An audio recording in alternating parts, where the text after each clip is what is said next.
Donnant de la valeur à la créativité artisanale, c'est sous ce thème qu'a été initiée du 4 au 12 mars la 3e édition du marché de l'artisanat de Brazzaville. Durant 8 jours, ces artisans spécialisés dans la peinture, la décoration intérieure, la transformation alimentaire, la sculpture et bien d'autres ont déploré le manque d'engouement de la population dans cet espace dédié à l'exposition et vente des produits Made in Congo. Rien n'a vraiment marché par rapport à cette exposition qu'on a vécue ici, à la foire d'exposition de Brazzaville. Rien n'a vraiment marché, vraiment, on va dire. Même il n'y a pas eu assez de clients. En fait, moi j'ai remarqué qu'on a constaté qu'il n'y avait pas aussi assez de marketing ni de publicité. C'est pour cela qu'on a vu qu'il n'y avait pas vraiment assez de visiteurs aussi. Parce que s'il y avait au moins des publicités, des marketing par-ci, par-là, on devait quand même s'en sortir. Rien n'est vendu vraiment. Admettons si vous vendez 100 000 francs. D'autres expositions, vous vendez parfois 1 million, 1 million, 3 millions. Et vous venez ici pendant une semaine, vous vendez 100 000 francs, 200 000 francs. Rien ne vend, rien ne marche.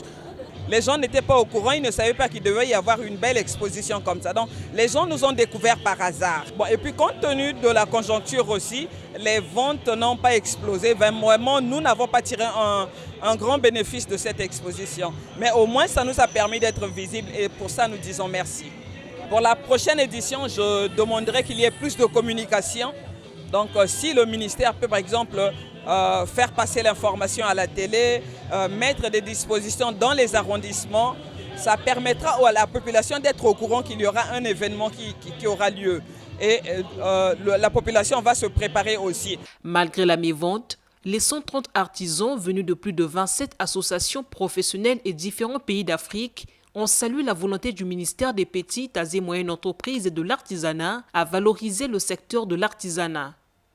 Bon, disons, pendant ces 8 jours, nous avons pu vulgariser nos produits. Faire connaître d'abord le village Rafia Ponga, c'était surtout ça. Parce que beaucoup de gens ignorent que nous existons. Beaucoup de gens s'étonnent. Et pour nous, on a remis des cartes, on a expliqué ce que nous faisions. Ce que nous attendons de nos autorités, c'est l'accompagnement. Parce qu'aujourd'hui, procéder au planting, ce n'est pas facile. Parce que l'exercice, c'est planter dans chaque village où on peut trouver le palmier Arafia. Donc nous devons faire le planting dans chaque village, dans chaque ville où il y a possibilité de voir le palmier Arafia pousser. Les produits que nous avons là, c'est maintenant avec le temps, le gouvernement est en train de nous faire valoir. Les perles en bois, ça a beaucoup plus de valeur à l'extérieur. En Europe, par exemple, quand je vends mes sacs en Europe, je les vends à 120 €. Et donc, comme ça, je peux m'en sortir. Mais ce que je vends ici, il n'y a pas encore de bénéfice parce que déjà, la matière première coûte cher. Et puis, avec la fabrication et tout, je ne peux pas vivre de ça pour l'instant, avec les prix que nous vendons ici. À la clôture de ce marché, la ministre des Petites et Moyennes Entreprises et de l'Artisanat a annoncé la tenue d'autres rencontres d'exposition des produits locaux en vue de permettre à ces artisans de promouvoir leur créativité.